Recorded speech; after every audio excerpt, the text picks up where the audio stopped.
What's happening, everybody? What's up? Welcome to McDonald's. Can I take your order? Welcome to 3, 2, 1, screw.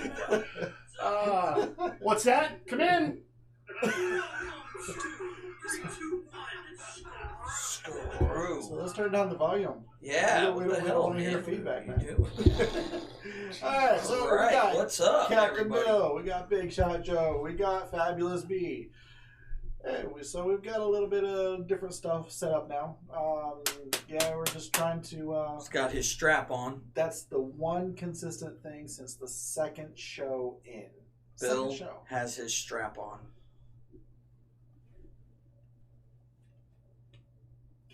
Anyway, so... So... Woo! No. The microphone is right there, dude. I know. So anyways, once again, we're going to go ahead and do some cheap plugs. 321screw.com. Go ahead and go there. Get all your merchandise. And, Absolutely. we don't have absolutely stuff anymore, and we've dropped that 4 episodes ago now. I still say absolutely. It's a word. It's a common word. Indeed. Or yes. Yes. Well, last week we looked like a bunch of guys from Kai and Tai. Yeah. Indeed. Yes, that was technical difficulties, and unfortunately, no. It was not me. I've been working tirelessly to make sure that we were able to. He has. I gotta. You know what? I gotta give it to Bradley. Tonight's show is almost fell through, and I just want to make sure that everybody knows how much I am dedicated to this shit. He is. No, Brad. And all jokes aside, but no, he really did bust his ass this week. So. He tries to make it better for all of us each week.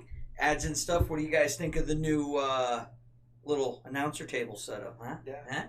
Yep. That's Also, right. Calling all the play-by-play action. Also, we have make sure that you guys subscribe to our channel. So subscribe. And it's no longer in front of Joey's face. No. So he's not going to cry anymore. I called the union. Yes. They got him to change it. So. Yep, That's right. Horrible.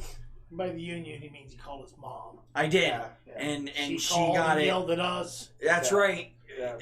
When you can't get something taken care of, you call your mama. Yeah. And I tell you what, she'll take care of it. Yeah, she threatened to come at me with a spoon, and I'm like, you know that's what? That's it, man. An Italian woman will come after with a wooden spoon. You better watch out. She will with a wooden spoon. That's right. Let me just take myself a refreshing little drink here. Hey, I'm gonna go ahead and have a little bit of a drink myself. And I will just use mine that does not have the 321 screw sticker on it because it's a gas station cup.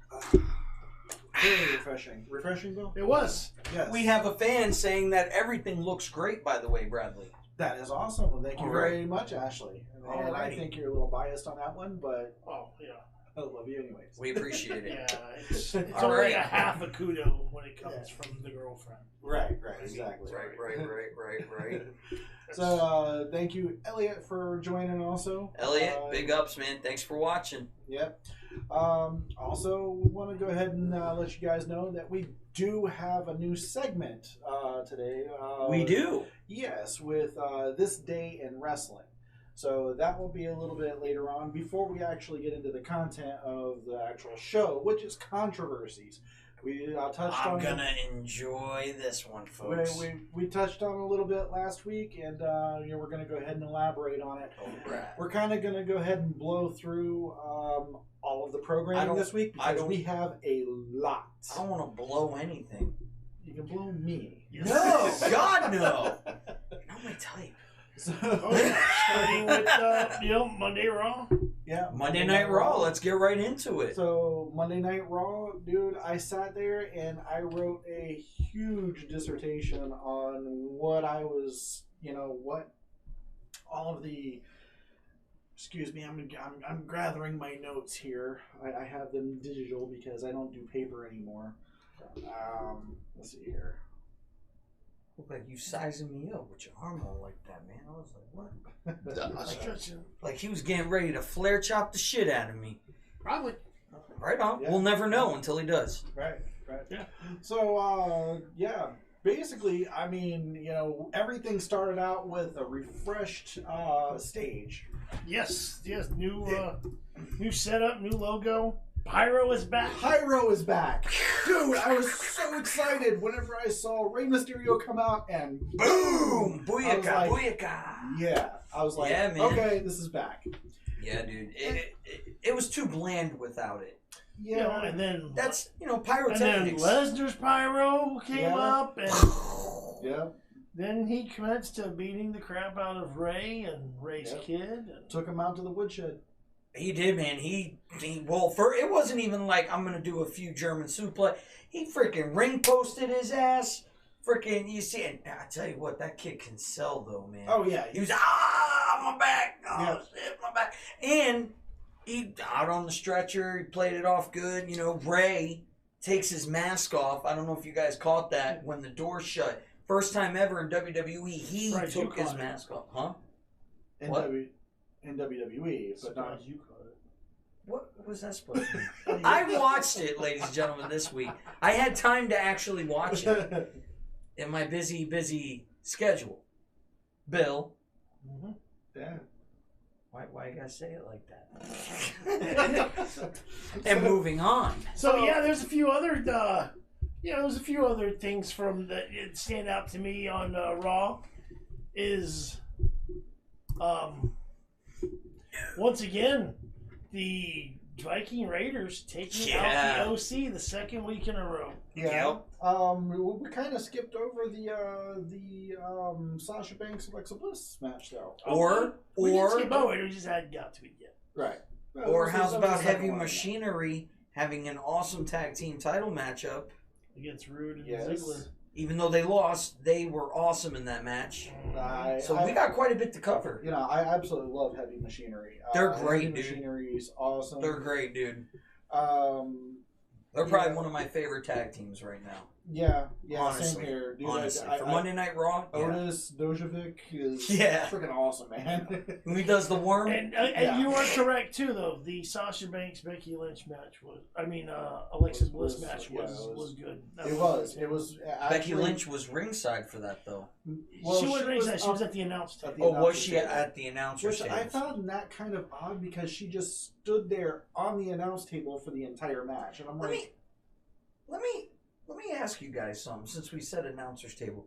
Do you guys like where the announcer's table is on Raw? I've always been a traditional guy where they bring the announcer's tables down to the ring. I'm okay with it being where it's at because it's been there for so long now. Right. I mean, it was there during the PG era. Right, and it's not like it's something new. There's been... What, 10, 12 years in the now? past, they've had it up. Even the WWE's had it. I mean, I watched a lot of WCW. The announce table was always, up by like where they came out. Exactly. The main announce table wasn't never down ringside. No. Yeah, WCW, you're saying, right? Before all of that stuff, though, what do you guys think of the announcers? I mean, we've got two brand new guys. We got Jerry the King Lawler. We got Dio Madden and Vic Joseph. The two guys, I mean... They sounded good. They sounded good. They called the plays, the matches, fine. I mean, I just found that halfway through the show, they started getting a little flat. It's almost like they started running out of material or started running Which they're going to have to work on because the plan, as from what I've heard, is Lawler is only temporary. Yeah. Really? Yeah. He's not a permanent, host picture. He's there for now. I think they're trying to groom these guys a little more. They'll bring someone else. I mean, Michael Cole right now is their top announcer guy right now. I mean, Michael Cole's been there a long time. Yeah. But I mean, look at AEW. I thought Jim Ross did a phenomenal job on their debut. Yeah, no, we're not in AEW yet. We're still talking about Raw. Mm-hmm. Sorry, ladies and gentlemen. Jump Ahead Joe. That's going to be his new. Joe. We're going to change it. Big shot to Jump Ahead Joe. Right on. Because I think, was it last week? He kept trying to get right straight to the thing. We're like, wait, man, we haven't even covered the shows yet before we get into. Oh yeah. It's like and then 5 minutes later. So, and finishers. Yeah, we'll get there, Joe. It's like the Bray Wyatt Funhouse song. and we're friends that a friendship will never ever end. I see an ending. I'm taking this with me. Next week, You can whenever we have Buzzsaw in place of Big Shot Joe.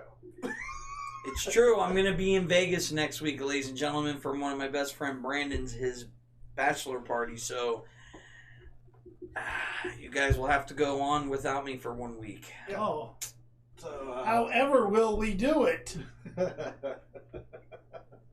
So I do not know, Bill, but fear not, because I will be back.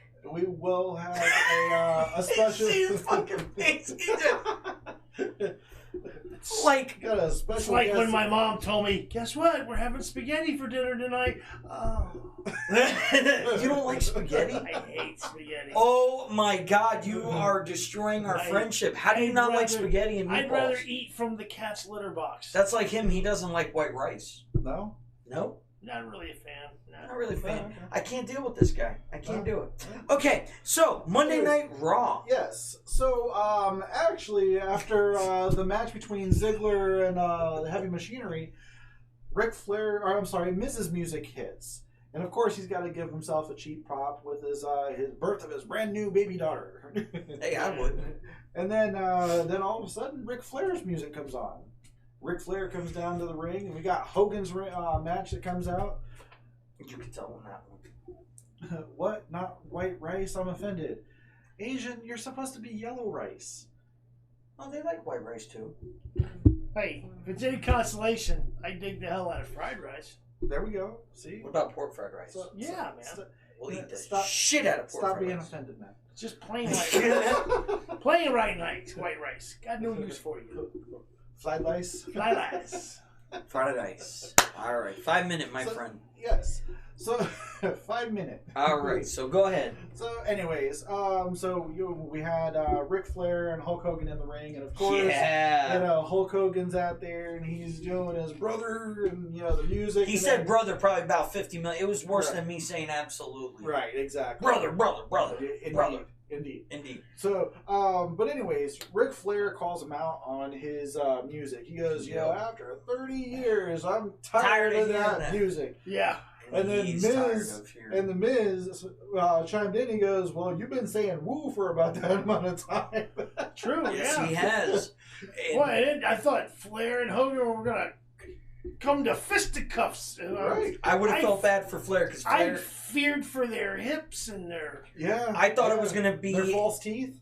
I thought it was going to be a wheelchair, strollers, and a walker match. That would have honestly. That I would have thought been that's amazing. what was going to happen Because it's going to be at Crown Jewel, and they put all the crap at the Crown Jewel. Yes, they do. It's like, oh, cool, guys, the Crown Jewel. Yeah. Flair and Hogan are going to have a match. Show. There's going to be a colostomy bag. But I will say, on a pole I match. will give this. I'll give this credit though. I'll give this, in all seriousness, I'll give it credit. 5-on-5. Now they didn't say elimination match, but whenever they do those random 5-on-5 tag matches, they can be interesting. I wasn't surprised to see Rusev come out because he just completed his citizenship. Yeah. Congrats, to you, Rusev. Yes, Big up.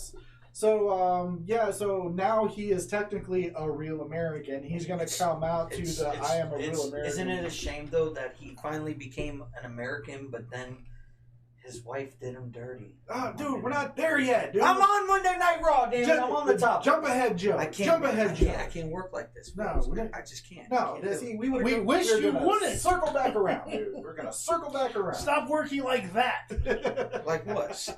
Jumping ahead. Stay with us. Watch Hogan try to rip his shirt off. That's right, Elliot. He probably just get the oh, okay, my back. I can't do it.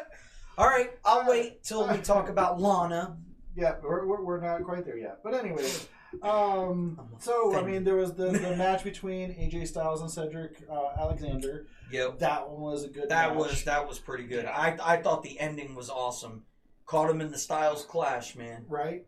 Boom! And then there was the Lacey Evans and Natalya match, which I did not get to see that. I honestly, I kind of fell asleep during that match. I think you just don't like Natalya. I don't. I like Natalya. Dig the hell out of I'm not a big fan of Lacey Evans, but I've always liked Natalya. I kind of like Lacey Evans because I think that she's got that heel factor. I don't know. Her nose bothers me. She does have Everyone is entitled to their wrong opinions. Yes, they are entitled to their wrong opinions. You're absolutely right. You know what? I'm getting some spaghetti and some fucking rice in here. Yeah, see, I'll side with him on that because I love me some spaghetti and rice. As my wife, I could eat rice with everything. So, the Street Profits, of course, they cut an awesome promo in the back. Yeah, as always, saying that they were going to go for their titles on NXT, which we will get to later. Yep. So, anyways, did you see that? We'll get to it later. Now, I saw NXT, some of it. We also saw that Rollins and Corbin are now on Team Flair, along with Rollins and Corbin are on Team Flair. Rollins is on Team Hogan, or not Rollins? Orton and Corbin. Sorry. Yes. Orton and Corbin are now on. It's Team okay, Flair. Brad. It's understandable. It's stress. But anyways, I hear you, man. I hear you. Rollins and Rusev are on Team Hogan. I'm waiting to see who else they got planned. Now, towards the end of the show. Oh, now we're going to get to it. Yeah! No, Alright, that's part of the show. No, we're not getting to the Fiend yet. Something even better. Something that we didn't see on TV. Oh. I actually saw on a video that somebody had live while Rusev and Rollins were in their match later on the evening, and Orton and Corbin were up at the top of the ramp. Corbin was sitting in his throne. Well, his throne broke underneath of him, and they didn't catch this on TV. They just removed it before the camera panned back to them. But Randy Orton just completely and totally broke kayfabe and just started laughing. He lost it. He was laughing so hard that he almost had to walk backstage. Yeah, I know that too. And people are wondering how if you didn't watch and you're wondering how we just said Rollins and Rusev or Team Hogan and all, and then all of a sudden Rollins and Rusev are fighting, is because Rollins was supposed to face Rey Mysterio, but we saw what happened to Rey in the beginning. Lesnar thing. So Rollins issued an open challenge to whoever wanted to step up. Rusev accepted that, and so they had the Universal match. Championship. Just jump ahead, Brad. I just had to put that out there because I knew I was going to forget about it later. No, it's good. Yeah, but so and then there was the incident during that match. The other incident. Yes, there was two different incidents that happened during that match. 3, if you want to count the footage I was talking about. So first of all, earlier in the night, they were talking to Rusev backstage, asking what happened to Lana. Yeah, and he just got quiet. He got quiet. He didn't say nothing. He looked pissed. So yep. But anyways, so they progressed through the night. Rusev and Rollins were in the heat of their match, and all of a sudden, you hear Bobby Lashley's music out of nowhere. Nobody had any idea that he was coming back, and for no reason, he just happened to extend his arm out like this, and then Lana's music hits. So she proceeds to come out, which she missed her cue. If you guys noticed, looked a little off. She missed her cue. She was supposed to come out earlier, but she whenever she finally came out, her and Bobby Lashley proceeded to hug, kiss, heard around the world or seen around the world. And then Rusev's like, oh yeah, all devastated watching this during the match. And then caused the distraction. Rollins was able to capitalize and 1, 2, 3 win. 1, 2, 3, lights go down. Yep. lights go down, and from out of nowhere, the Fiend emerges. Attacking Rollins. Seth Rollins. That's it. Now, I also want to point out, too, that we've probably seen it on Beyond the Squared Circle. Probably our group chats or whatever, because we share a bunch of stuff back and forth through there. But one of the conspiracy theories is that Liv Morgan is going to be coming back as Abigail. Right. Sister Abigail. If we notice that during his Firefly Funhouse this past week, Charlie introduced it, and it came on. That black picture in the frame was no longer up there. Yeah. It was down. The other pictures I've noticed were his victims over the few weeks, right? Exactly. So now there's not a black picture up there, which we're thinking Sister Abigail. Sister Abigail, which also, her cryptic tweets and everything like that. Yeah. So, but that's pretty much all that I got for Raw. Yeah. And that's about it. Rest in peace, Rambling Rabbit. Yes. Oh, he died, huh? Yeah. Yeah, it was it. Oh, well. The Funhouse. So moving on. So we'll be back. So there was Impact this week, which came out on Access TV on Tuesday. Unfortunately, I was not able to find a streaming channel to where I could watch it. I did read some of the stuff going on, which Tessa Blanchard did come out with Team Extreme, which was Rhino, Tommy Dreamer, and Rob Van Dam. There's somebody else I can't remember. In the for the upcoming, speaking of Tessa Blanchard, with the upcoming pay-per-view that they're having, she has qualified. She won her match and is qualified.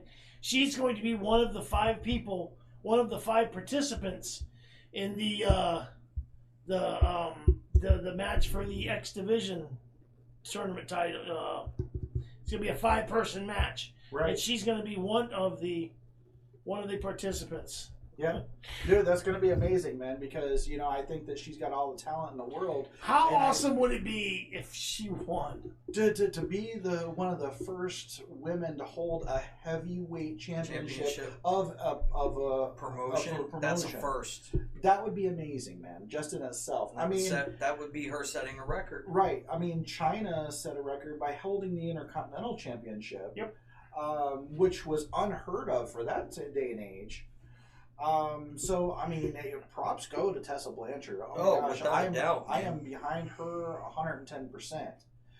And then, which brings us into our Wednesday Night Wars. So the Wednesday AEW Dynamite. I gotta say, as a fan, I personally felt both shows kicked ass. I did. I was watching both of them simultaneously, and I had oh wow moments from both. Yeah, absolutely. We were just talking before the show started, the NXT opening match, Adam Cole and Matt Riddle. Dude, those dudes, they blew the house down. They blew the roof off that place. That was an amazing match. They completely and totally put on a clinic. It was amazing in everything about it. And at the same time, happening simultaneously, as you said, in AEW, Cody Rhodes and with that guy, Sammy Guevara. Yeah. They were put on a hell of a match. That was awesome. He ended it with the Cody kick. What does he call that? That kick where he jumps off the middle rope, jumps back, and you know what I'm talking about, though. Yeah. But he ended it with that. I don't remember what it was a good match. It involved his wife. But you know what? They were both acting like heels. They were both doing heel things. Right. And then at the end at the end of the match, Chris Jericho comes out and jumps. No. What? No. First, Sammy Guevara, like a show respect, he's shaking hands with Cody and everything, like everything was cool. But then, at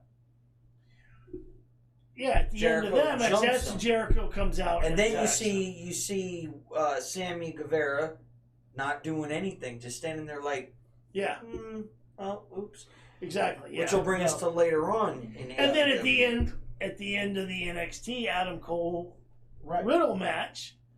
Again, same thing. He's standing in the ring, he just won, hard-fought victory. All of a sudden, some music kicks up. He looks up to the rampway, and out walks Finn Balor. Shots were fired. Nobody expected Finn Balor to be showing up there. And Balor simply says, Finn Balor is NXT. Yeah. Yep, and he is on the brand. That's how I take it. So, I would assume so, yeah. They're gonna so put there that they strap are. on. We said that we wondered what guys, because they're going to That's try true. to. We did talk about that. They want to try to make NXT, that third brand legit. Right. Not so much the developmental, league like they were. I mean, they still kind of were, but they're going to have big stars there too. Make them a full-fledged show on network television. Well, you also, I don't know if you guys noticed, but our friends at ARW, one of the wrestlers there that has actually signed the shirt that's going to go out to our lucky winner. We have a winner? We do have a lucky winner. We do have a winner, which we'll be announcing him. Yep, we'll be announcing him. Anyways... Thank you. One of the wrestlers from ARW was actually on NXT. Yeah. Well, two of them actually. Really? Yeah, Vertigo. And I can't remember the other guy's name, but they were both on there. Mm-hmm. Which I was very surprised and very proud because Vertigo will be on an upcoming Tuesday Spotlight show with us. Right on. Which we would love to go out there and see him out at NXT sometime. In the upcoming future if he does have another run at it. Another thing too, really quick, touching on NXT. We are going to have the Street Profits for the next spotlight that we've got coming up. The Street Profits, or not Street Profits, the Brothers in Arms. Brothers in Arms. I'm sorry about that, Jason. Jason Dugan and his partner that are going to be on our show this coming Saturday. Which we're going to go ahead and, they're going to be right here in the studio with us. Going to make sure to do a couple questions, ask a bunch of Q&As, and then, so they're going to be on our show for this next spotlight. Nice. Right on. That's going to be good. Awesome. So going back into NXT and AEW, sorry for that segue into ARW, but, squirrel. But no, I mean it was the Shayna Baszler and Candice LeRae match. Yep, that was phenomenal. Yeah, that was good. I didn't care for the Nyla Rose and the Riho match, the women's championship match for AEW. But I mean, we gotta comment because AEW named their first women's champion. True. Right. And also, I mean, Nyla Rose is the first transgender woman in a wrestling promotion. Mm-hmm. So she, I mean, now that the other match in NXT, that it was I can't even remember how to pronounce her name. The Shirai. Yes. Yeah. Those two put on a great match. Oh yeah, they did.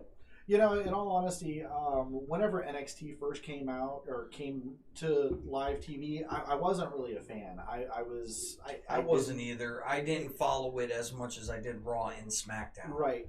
But with these wars, I actually paid a little bit more attention to NXT this time. And I do believe WWE will pull out the stops. Right. They will. They Balor being at NXT alone on the night that AEW debuts for the very first time.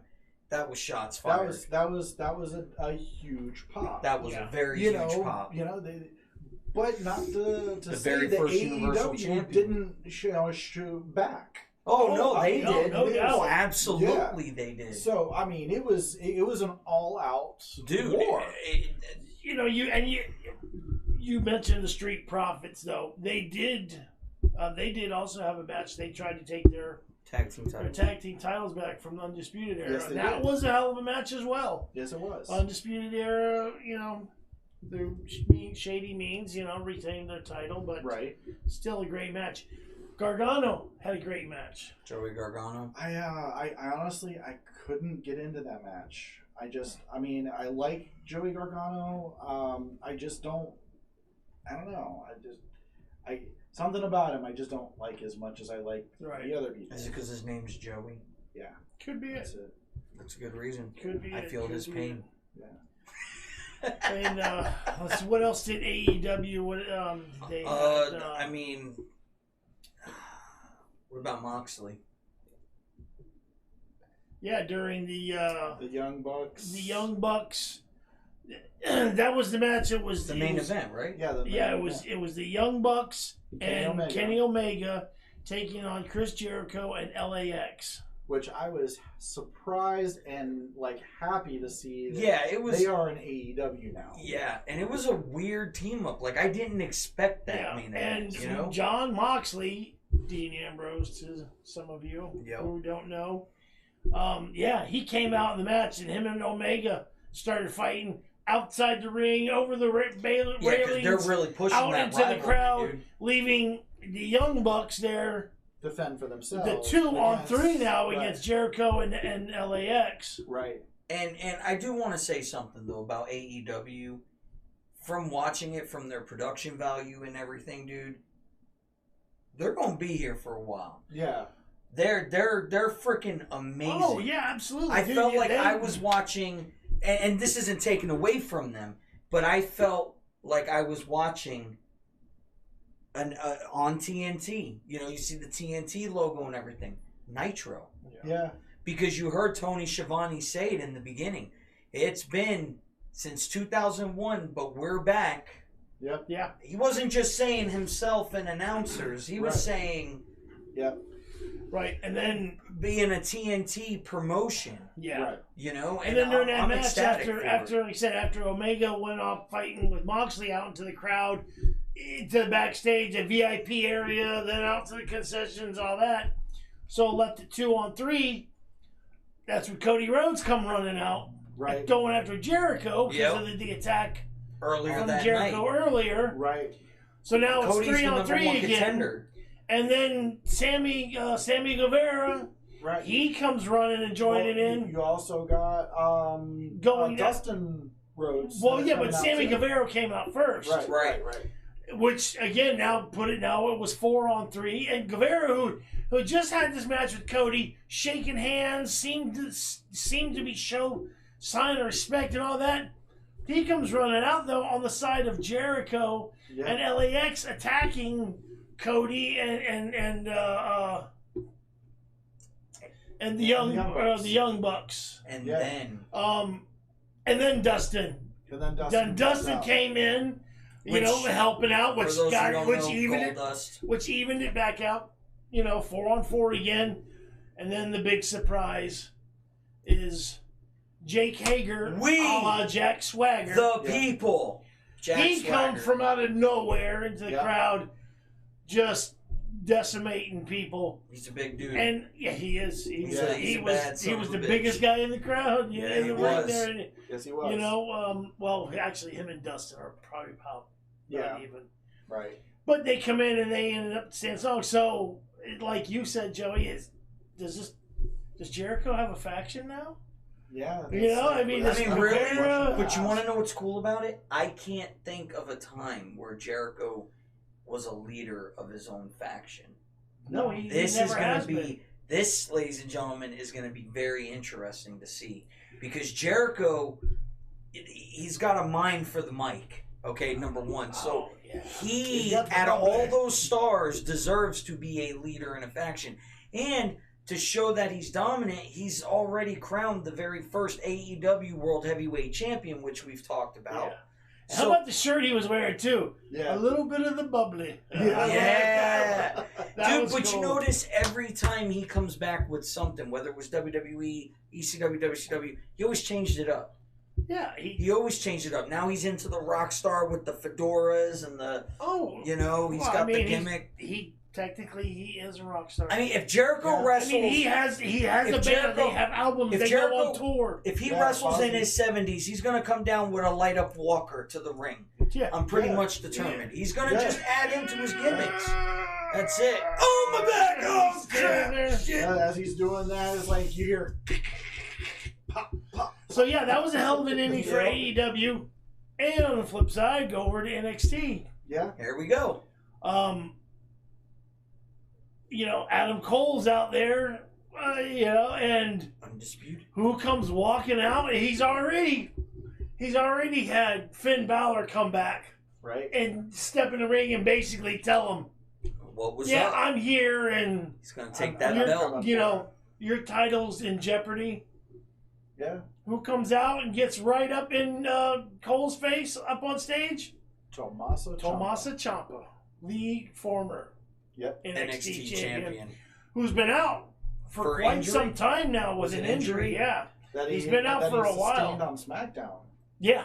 Yeah. Oh yeah, because he was on SmackDown with Joey Gargano. They were doing a tag team thing. That's right. Just like Aleister Black and Ricochet were doing on Raw. Yep. So where's Aleister been? Aleister's been on SmackDown, hiding, waiting for somebody to knock on the door. Oh, already then. Maybe the Fiend. I don't know. Who knows? But yeah, so that's pretty much this whole week in a nutshell. We've got SmackDown tomorrow, which is going to be on Fox. It's going to be star-studded. I mean, packed. We've got Sting that's going to be there. Oh, The Rock, Sting, Stone Cold, Undertaker, Hogan, Flair, Goldberg. Yeah. Maybe Stone Cold Steve Austin. And, you know, it's like we said earlier, you know, it's been confirmed CM Punk was actually on a podcast saying that he is going to start working for Fox, which on SmackDown during SmackDown. Yeah, so, during SmackDown, you know, backstage. He did say, however, that he doesn't want to be in ring, that he would much rather be a personality. And that could be. I mean, you know, CM Punk has that charisma to be. What up, Fat Charlie? Thanks for tuning in, brother. Right on. That's Animal. Oh, that's Animal who sent that video. Oh, okay. Right that's on. Fat Charlie. Nice. So that's my buddy. Lives down in Louisiana. In the Bayou. Down in Bayou country. Thanks for tuning in, brother. So CM Punk, I think he would be a good. He would have a good charisma to do that kind of stuff, but I wouldn't put it past him. I do think one day we will see him compete again.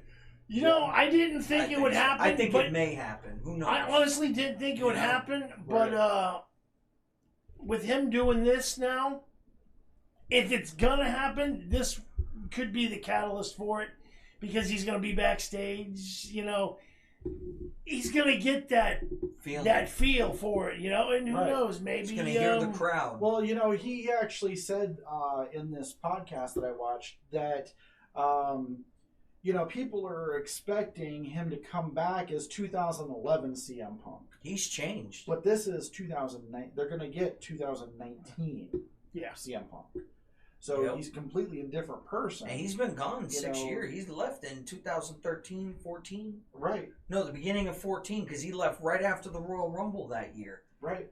And he walked out on that Monday Night Raw because he heard the plan for WrestleMania, where it was going to be him and Triple H, and he wasn't thrilled about it. Yeah. Right.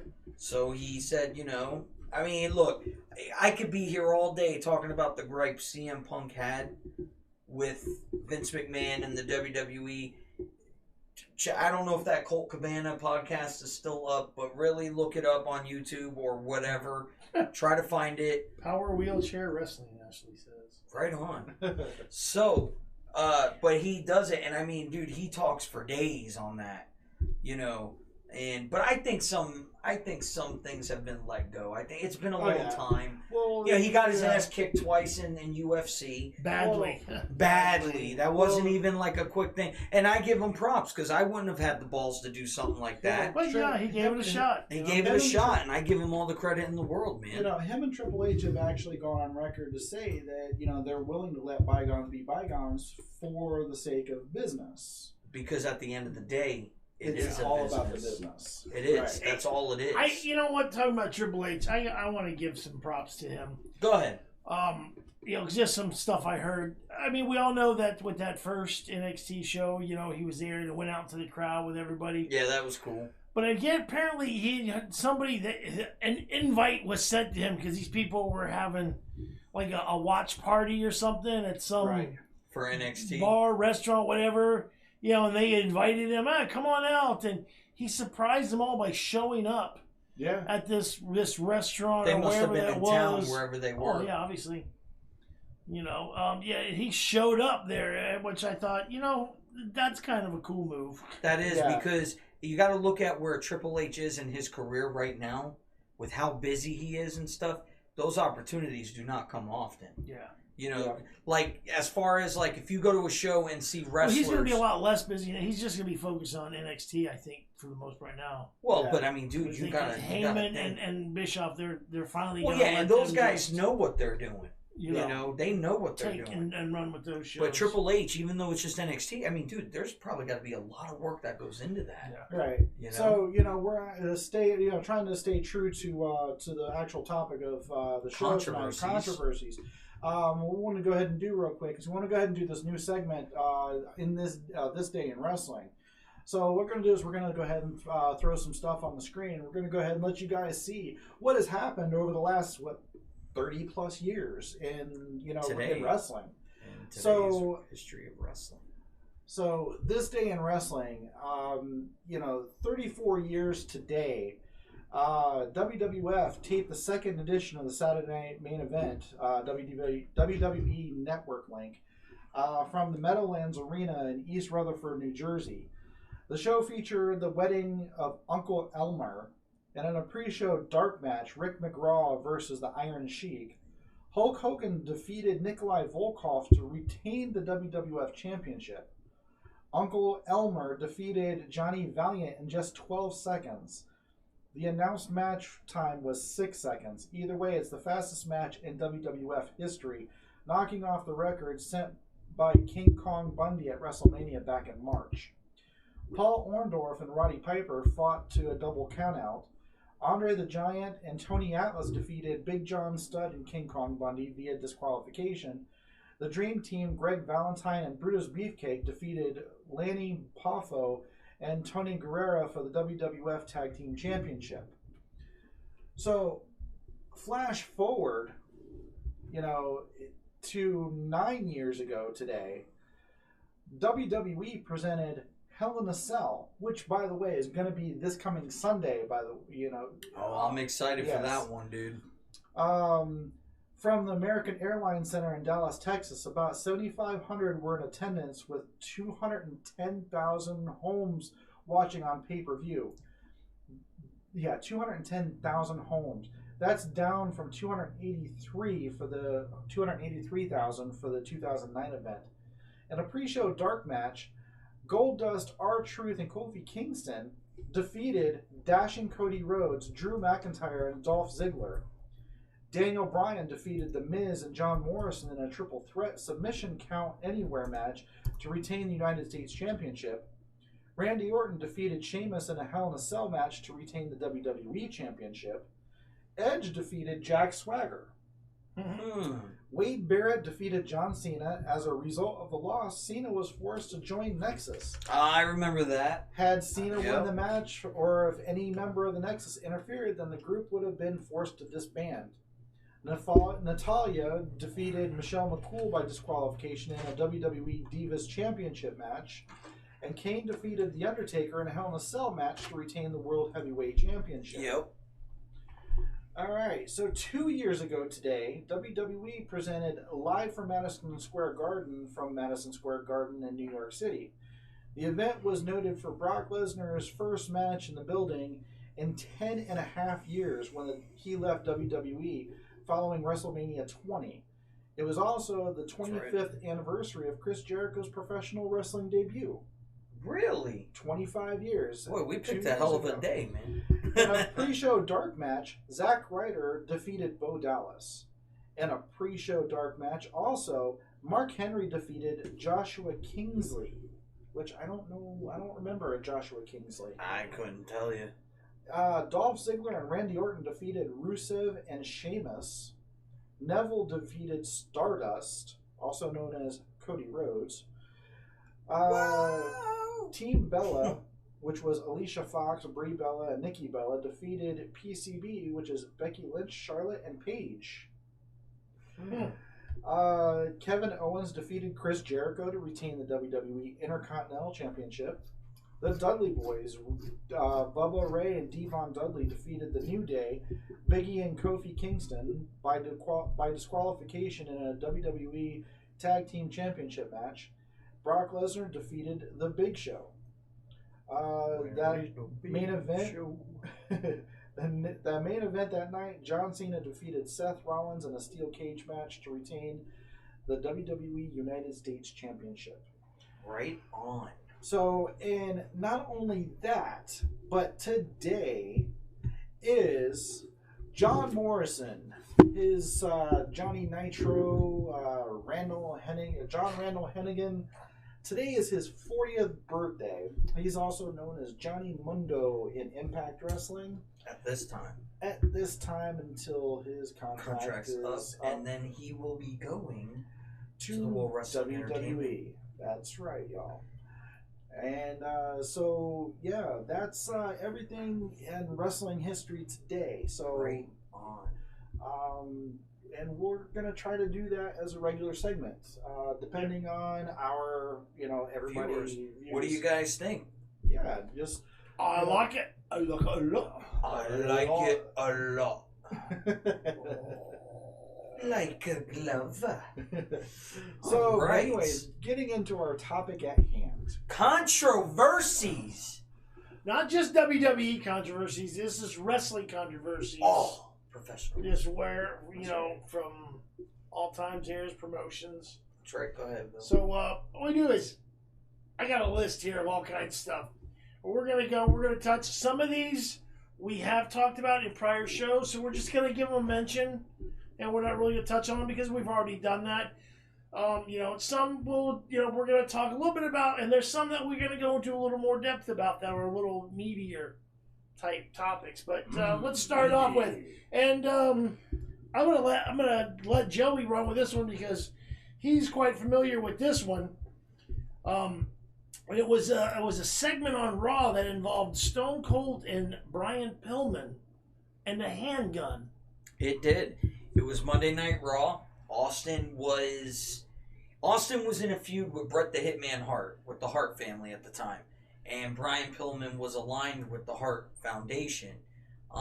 So what the storyline was, and it was a little edgy for TV, a little backstory to it. It was a lot edgy for TV. Yeah, it was. Yeah. USA Network knew that there was going to be some edgy stuff going on, but they didn't know to the extent it was going to be taken to. And WWE got a lot of heat from it because, it was showing Austin showing up to Pillman's house. Pillman was supposedly, quote-unquote, injured, and he was home with his wife, and Austin was going to go there, whoop his ass, and beat him up in his own house. That was the storyline. Well, when he gets there, Pillman's got security guards. Austin, does his normal Stone Cold whoop their ass, beats him up. He breaks into the back door with a crowbar that he got out of a trunk or whatever. And he opens up the door, and then you see Brian Pillman all crazy-eyed, holding a gun, saying, "I'm going to do it. I'm going to shoot him," or whatever he says. And then the screen goes to, fuzzy white noise. Done. That's how Raw ended. I think that's how it ended. Yeah. And so USA Network was like, yo, this looks like straight up they were getting, WWE was actually getting fans calling the cops thinking it was real, but I got my hat's off to writing like that, man. Yeah. That's the type of writing that wrestling fans like, man, when they make it so real. But I mean, also, hello, Xander Wooby. Welcome back to the show. And so on that note, but it helped. Unfortunately, the Pillman-Austin rivalry didn't really get to take off that well because by the time Austin was doing his thing with Brett and everything, Brian Pillman was kind of wishy-washy because of his injuries and all this stuff going on with the WWE, and then he later on passed away later on that year. So they didn't really get to reopen up that rivalry, because the cool thing was their history started back in WCW when they were tagging as the Hollywood Blondes. Right. So, I mean, they were really best friends in real life, you know. So, all right, go ahead. Right on.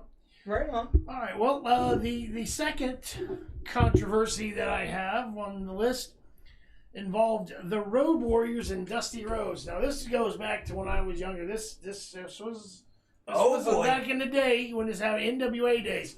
We all know the Road Warriors. They had the shoulder pads with the spikes, and at the time, back then, NWA had what they called it was a 6-man tag team championship, which the Road Warriors and Dusty Rhodes, they were a team. They defended these 6-man tag team titles. Right. You know, so they were allies. They were partners. And during a match on live TV, the Road Warriors turned on Dusty Rhodes. Right. They took one of the spikes off of their shoulder pads and proceeded to try to, gouge out Dusty Rhodes' eye. He's screaming, there's blood. And for the time, that was kind of crazy stuff happening. This was on national TV. And, people were freaked out and kind of upset about it. The networks wasn't real happy about it. And subsequently, there was a match. They had a match with the Road Warriors to Dusty Rhodes, and I believe Sting was his partner.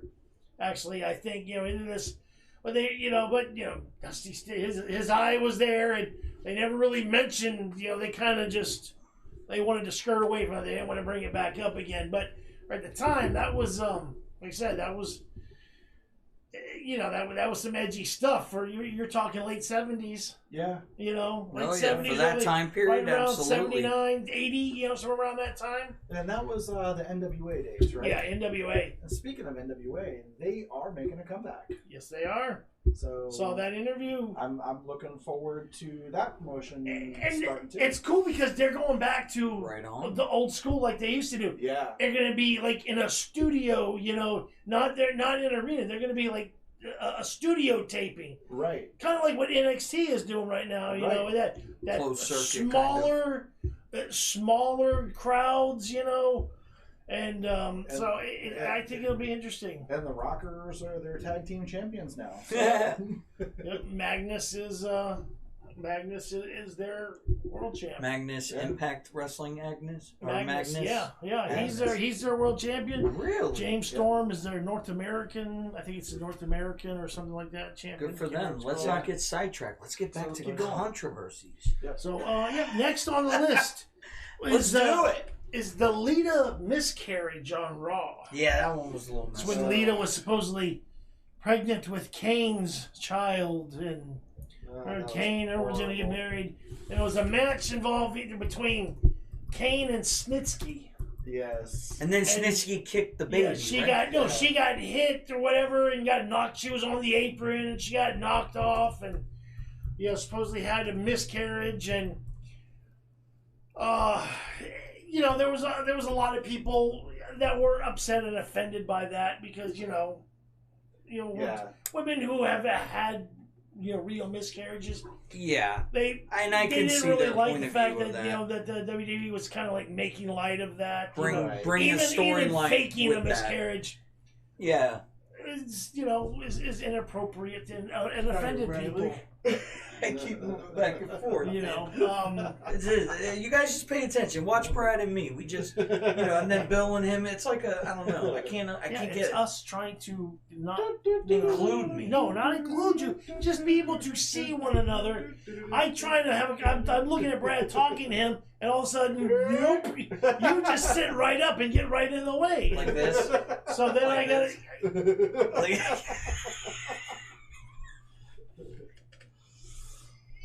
Okay. All right. So I'll hold that thought, and then we go. Crabouche! Ah! Ah! Hey, everybody, we're back. Had a little bit of technical difficulties for a second. I was adjusting his hat. That's all. Yeah, it was a so back to the list. He's a good man. Yeah, these are one. Okay, these are a few topics that it's a controversy show. We got to mention them. But we're not really going to go into details about it because we have talked about these moments in prior shows. A couple of them were ECW segment that we did. I believe the second or third show, I believe, was our ECW show. Third show win. And that was Sandman being crucified by Raven on ECW. Yeah. Upset people. They didn't like it. The mass transit incident, with Devon and New Jack and the gangsters, Mustafa, the gangsters, yeah. So we all know that one. And then of course the Montreal screw job, which everybody in wrestling fans should know that. Yeah. I mean that's a big one, guys. Even non-wrestling fans know about that one. Yeah, of course. Yeah. And that pretty much led to that. The Montreal screw job signified the end of Bret Hart's wrestling career in the WWE. Yeah, that was because he never wrestled for WWE again. Right. No, he went to WCW. When he finally came back to WWE, he wasn't wrestling. That's right. No, he did like an impromptu match with Vince at a WrestleMania, but that wasn't really. That I know what you're saying. That was more of an exhibition. It was against Vince McMahon. Yeah. It wasn't like he was out there taking on Brock Lesnar. You weren't going to get the Hitman that you saw back in the '90s. Right. Exactly. So, but number 7 on my list. Yeah. Keep it going. Was Vince McMahon making Trish Stratus strip to her underwear and bark like a dog on all fours in the ring. Yeah, and the thing about that is that Jerry the King Lawler was instrumental in part of that too, because him always puppies and stuff like that, and just kind of egging it on. Yeah, and the thing about that particular moment, that incident, is the female fan base were the ones, and they were upset about it. It was done and meant to show the heel side, of Vince McMahon, to show, just what a low down, dirty bastard he could be. Nope. But it turned out him doing that, the guys in the crowd are cheering, and they're like loving it. The women were appalled by it. Yeah. So it just backfired in every way possible for him. Right. And just caused, unsettling feelings for a lot of people. Right. It was definitely a cringe-worthy moment. Yeah, really, in all honesty, he kind of, it was demeaning and, belittling how he, made her, on all fours bark like a dog and strip through her underwear. And when Vince... Which that part was nice, I'm not going to lie, but still, it was demeaning. Camera 2. There is, where Vince McMahon went on the Bob Costas show back around 2001 when the XFL was coming out and all that stuff, 2001, and that was one of the things Costas talked to him about. Costas talked to him about was the Trish Stratus segment and all that. You want to talk about controversy, real stuff? Look up that interview on YouTube. Vince McMahon on the Bob Costas show? Yeah. Okay. COSTA. Have you ever seen that? No. I think I'm going to send that to you on YouTube. Because that's controversy. Would you? Asshole. But it goes along with what Bill's saying. Like, you'll see where the controversy comes in with that. Yeah. So, but go ahead, Bill. All right, number 8 on the list is The Undertaker crucifying Stone Cold Steve Austin, and the following week, Stephanie McMahon. Not on a cross, but on his Undertaker symbol. Yeah. When they was changed to. So, okay, it wasn't a cross, but still, it still upset and offended people just because of what it symbolized. Oh, yeah. It was still a crucifixion. Right. And you made that point. And, that raised up. And, people were upset when it was done to Stone Cold. So people were, equally surprised when the following week They do it to Stephanie McMahon, but Stone Cold saved her. You know, Right. he come out, saved her, and got her down. Yeah, he whooped the Ministry's ass in that one. So, before she was fully, you know, Stunners everywhere, man. crucified. But so real quick before we get to the next one, you see that 11 of y'all are watching. Go ahead and hit that like on our video, please. Please. Yes, the thumbs up. The Yes, thumbs up, guys. So show your support. Show your support, and we're gonna definitely show you guys even more love. Well, now there's 9 watching. See what you just did? Oh man. Wow. Quick, for every one of you that thumbs up, Joey will bake you a cupcake and bring it to you. I've learned a lot about Bradley through these podcasts, ladies and gentlemen, and the fact that he loves rubbing his nipples, apparently. So, and now he's going for mine. So, all right. But also, if you haven't yet, don't forget to hit that subscribe button, ladies and gentlemen, because we want you to be able to tune in every week and keep up with your 3, 2, 1. That's a moot point because I'm sure everybody who's on here now has already subscribed, right? Yes. I would hope so. What about that guy? You always point him out every day. I don't even know who keeps letting him in. I don't know, man. Brad, you need to get better security in this mother. I'm telling Anyways. you. My 5-year-old and my 8-year-old, they keep telling me that he just runs right past them. That's it, And I'm man. like, but he's got a lazy eye. That's it, man. They're grounded. Well, that's what does it. Because they think he's looking at a different door, but he's actually Right. Looking this way. Yeah, exactly. So, Anyways, still has in the barbecue words sauce. of Right. Jump Ahead Joe, moving on. and moving on. So, Number 8 or 9 on the list, and I'm gonna let you run with this one too. There, Giuseppe. right on. Which one? It is the Kane necrophiliac moment on the Monday night. Oh, this one's kind of uncomfortable. So, Triple H and Kane. Yeah, it's pretty disgusting. So, there was a storyline where It was only a Kane. mannequin. Don't worry, Brad. Yeah, where Kane had a girlfriend back in his teenage years, and the girlfriend died in a car accident that Kane was responsible for. So Triple H, being the cerebral assassin, being the the mind games and everything, decided to go into a funeral home and in a casket, which it was presumed to be filled with Katie Vick's dead body, Kane's girlfriend, dressed up as Kane, and proceeded to have, I guess you would call it, so this is very uncomfortable, you rubbing that cup while I'm explaining this one. It is kind of odd, isn't it? It is. Like, imagine if you were just touching the tip. That's crazy. So, I can rub it on my bald head. oh my God, you guys are sick. So he had sex with Katie Vick, Triple H in the casket. Triple H made some very awkward noises, which I just, honestly, that was a moment that caused a lot of problems, a lot of Sounded like controversy. Joey in the bathroom. What's that? The noise he was making sounded like Joey in the bathroom. I was constipated, damn it. So, Eat more fiber. yeah, I do. I need to. So, this caused a lot of problems because, I mean, dude, it's on live Well, TV. Of course it caused What problems. the hell's going to act like they're having sex with a dead body? And it was Triple H, the game. The cerebral assassin. Of course it's going to cause problems. That's what the name of the show is. Controversies. So yeah, So, it was Little Randy Orton.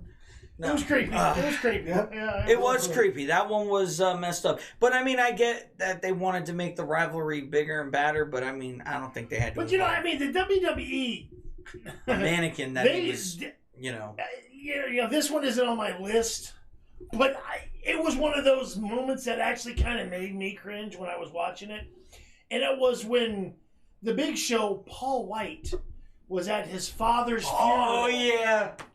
And DX had hooked up a rope or a chain or something. It wasn't DX. It was the Big Boss Man. Was it the Big Boss Man? Okay. Yeah. Big Boss Man's last big rivalry. They had hooked up a chain or a rope or something to the casket and drove away and was dragging the casket, behind this car, and Big Show's crying and chasing after it. Which, it really wasn't his dead father. His father was alive at this point. Yeah, no, it was a wrestling angle, but still, it was kind of one of those.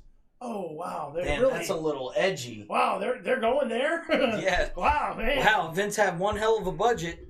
They're now they're crashing wrestlers' parents' funerals and whatnot. Jesus, You love it. but so yeah, that like I said, not on my list, but it's just one of those ones that I just thought about just It now. is. Because It is. I completely forgot about that. It made me feel a little uncomfortable watching it. Like, oh, ooh, wow, man. But see, back then though, dude, you know, that was it. They were doing shit like, look at the stuff Val Venus used to do, which I'm sure he'll come up. Absolutely. Yep. We got a Val Venus moment on here. Oh, yeah. Ladies. So, number 10 on our list of controversies was the Mark Henry Mae Young love affair and subsequent birth of a hand. A white hand. Do you know that was actually, that whole thing with Mark Henry Mae Young was actually done as punishment? WWE, that was punishment. Why? To Mark Henry for gaining a bunch of weight and being kind of out of shape. And the WWE was upset about it. So as a punishment, they come up with this ridiculous sex. Yeah, well, that's just it. Is he was calling himself sexual chocolate and all that, you know. Mm-hmm. And, you know, flirting with girls on there. And as a punishment, they made him get into this love affair with Mae Young, a woman who was, you know, 50 years older than him. She probably taught him some stuff. You know, and again, that was some more. That was some. Buster. Yeah, that was some more. Oh man, I thought she was gonna break a hip. I did too. I got worried. That was another one of those. Anytime I would see, like when they showed the two of them in bed together under the covers, I just remember just thinking, this is just so not right, dude. It's not. Mark Henry is. They're portraying Mark Henry as defiling somebody's grandmother on live TV, and that is just awful. I tell you what, Mae Young. No. And then when she gave birth to this hand and her old legs up in the stirrups, and it was just like, oh my god, what the hell is going on here, man? Move on. Oh, it's all right. Next one. What's the next one? Snack break. Snack. Time to go pee. Yep. What's the next one? And squirt cologne in my eyes. Right. Bleach. Oh yeah. Number 11 on the list. Ted DiBiase buys a slave. Ooh, this was back. Yes, sir. This is back before Virgil. No. Letting it was you with take Virgil. This one. It was Ted DiBiase was when he failed after a failed attempt to buy the WWE Championship. He decided, you know what, I'm going to do something else, and he bought a slave with the help of Bobby the Brain Heenan, who was assisted in this. Oh, and Hercules Hernandez. So bad. Hercules Hernandez was the guy. He was a Spanish guy. Yes, I remember Hercules. Who had been a heel, and they brought him in. They wanted to turn him, turn him face. So I guess that was the thing. They were going to bring him in. He was going to be bought as a slave to, to Ted DiBiase, and that was the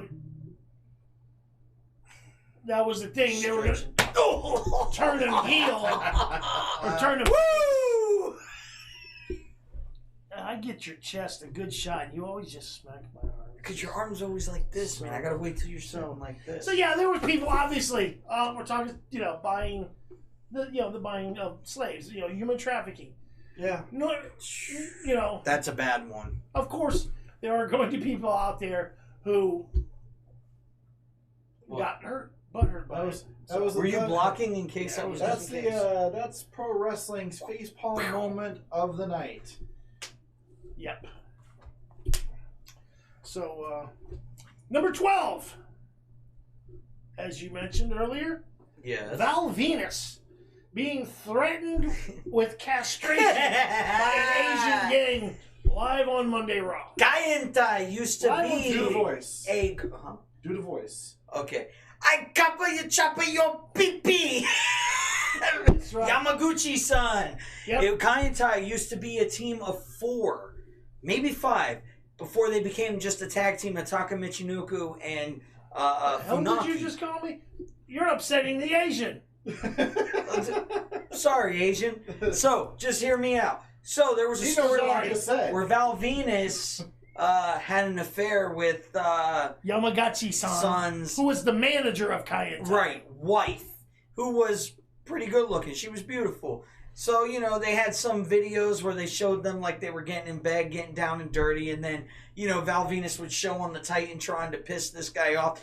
Well, these guys got pissed, and again, this is an angle, but at the end of Raw, one of the nights, they take him in the back, they show him, they strip him down, you know, they got his asshole blurred out and everything, and then Yamaguchi-san, he got like a tied like he's about to go in Rambo Warrior mode, and he's got a samurai sword, and he goes, "Yo, I chop your pee-pee," and then he goes down with the sword, and it goes black, and that's how Raw ends. You can't end Raw without knowing if a guy's pee-pee got cut off. I'm just saying, that was the stuff that they were showing back then. That had to have been a Vince I disagree. I could personally go my entire life with not knowing some guy had his junk cut off. I don't know, man. It was pretty edgy. I don't need to know that. It was pretty edgy, dude. I was like, how does he get out of that? Well, I mean, there's no way. Well, it turns out he didn't get his pee-pee shut. They my question is who? How did they determine which one of these members was going to hold his outstretched unless he was so they already, could chop it off? Unless he was at attention, because that would have I'm fairly certain at that moment you wouldn't be. Yeah. No, exactly. You'll be a bunch of Asian guys having you stripped down in a shower stall, threatening to cut your junk off with a sword. That stuff would be sexually arouses you. Your stomach. You got more issues than dude. It was a messed up storyline, but that storyline did not live long after that. It was just it went too far, and I'm kind of wondering if Vince Russo wrote that one. That seems like a Vince Russo staying storyline. on the, sex, talking about sex and messing around topic. Randy Savage and Stephanie McMahon. Ooh, I'm not touching that. Did Go ahead, they Bill. or didn't they? You guys go. For those of you who don't know what I'm talking about, it has long been a hotly debated rumor that Randy Macho Man Savage, when he was with WWE, but before coming to WCW, slept with Stephanie McMahon, who was underage. I believe she was 17, I think. Well, there's varied reports, because she said there was some reports saying that she was 15 whenever they were first fooling around, and then she was 18 whenever they were fooling around. Can you guys see each other? All right. So, the reports are widespread, but, Vince McMahon is one of those people who says, when somebody walks away, whatever's good for business, they're more than welcome back. He never brought back Macho Man. Macho Man was never mentioned again in the WWE until he was brought into the Hall of Fame after he had passed away. What was that Posthumously. word? I was waiting for him to say that word all night. We were talking about this last night. He had to explain I mentioned to Joey. I said, we touched on that. I'm like, once he left, when Vince McMahon, he never came back to brought up WWE. again in WWE. And he eventually went into the Hall of Fame, but it was done posthumously. I said to Joey, looked at me like I just said woogity boogity. Yeah, I didn't know what the hell. I thought he made up his own word. I had to tell him what the word meant. I was about to challenge him like I was playing a game of Scrabble. You better pull out a dictionary. He would have lost. But I would have. But so it's it's me personally. I think he did. I think he did too. Because the whole reason, apparently the reason it was done is because Randy was kind of pissed with Vince, and that was like his avengement. It was like, I'll show you. I'm gonna nail your daughter. So, Bill, what if we end up working for Vince one day? I didn't do it. I didn't do it either. I think so too. Listen, just so there's no big surprise, no big reveal. Should we one day ever work for Vince, I'm going to say it here and now. If I have the opportunity to have sex with your daughter, Vince, I'm going to do it because Stephanie's hot. I plead the fifth. I said it. I said it. I'm married. I am not. I would. I've never had a thing for Stephanie. See, she's a beautiful woman. I do. I think she looks better in her older age than she did when in her younger age. It's just the fact that that's Vince's daughter. It's just just a little thing. Okay, Bill, fetish. Let's go. Yeah. Moving on. Ooh, we're fixing to have a Sid Vicious Arn Anderson moment. Oh boy! Which brings us to our next one. So, moving on here. Number 14 on the list. This one is kind of funny, but RVD being pulled over and arrested for marijuana possession while holding both ECW and WWE titles simultaneously. The only man to do that. Yep. And he was stripped of both titles and suspended for 30 days. In the same week, he lost them. Yeah. And it's just, would you expect anything like... but it was pot. It's not like it was but cocaine or pills or was... steroids. Yeah, but I'm sure if certain other wrestlers were doing it, Vince wouldn't have fucking, suspended them. Yeah. That's all I'm saying. Triple H. That's all I'm saying. Yeah. But it's still preferential treatment. It's still it caused some unnecessary, unwanted heat and attention on performers and drugs. You mentioned Sabu was with him. Sabu was with him. Okay, yes. yeah, I just want to But Sabu wasn't part of WWE. No, he was on the ECW. Oh, that's right. He was roster. part of ECW when they started that up in 2006. Yeah. He didn't stay long. Yeah, but he wasn't as prominent a figure within WWE not as RVD, because RVD already had his WWE career ongoing. So, and staying on the topic of drugs, moving into number 15 is the Miss Elizabeth overdosing and dying while at Lex Luger's house. That one was those upsetting. two were an item whenever they were actually living together. Yeah. So it was technically their house, and apparently she had moved in there, but he was supplying him with the drugs and.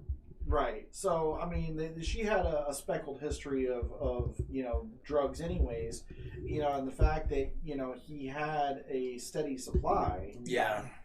I just always found it so odd, though, that Miss Elizabeth, who was always portrayed as this sweet, wholesome, innocent, soft-spoken Miss Elizabeth, and,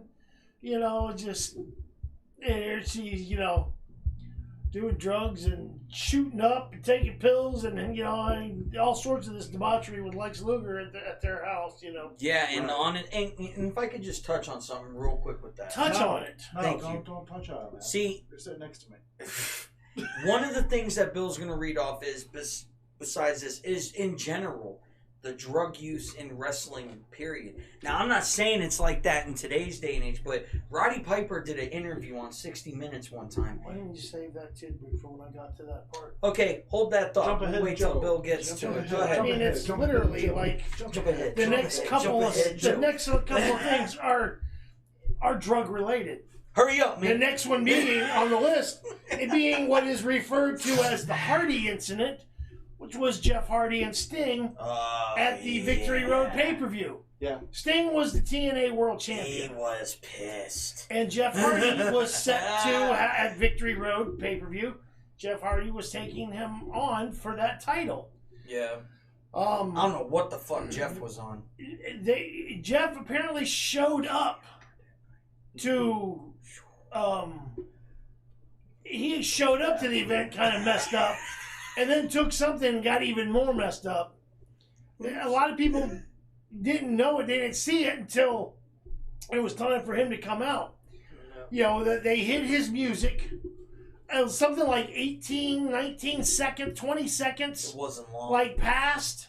He missed his cue. He was supposed to come out like 20 seconds prior.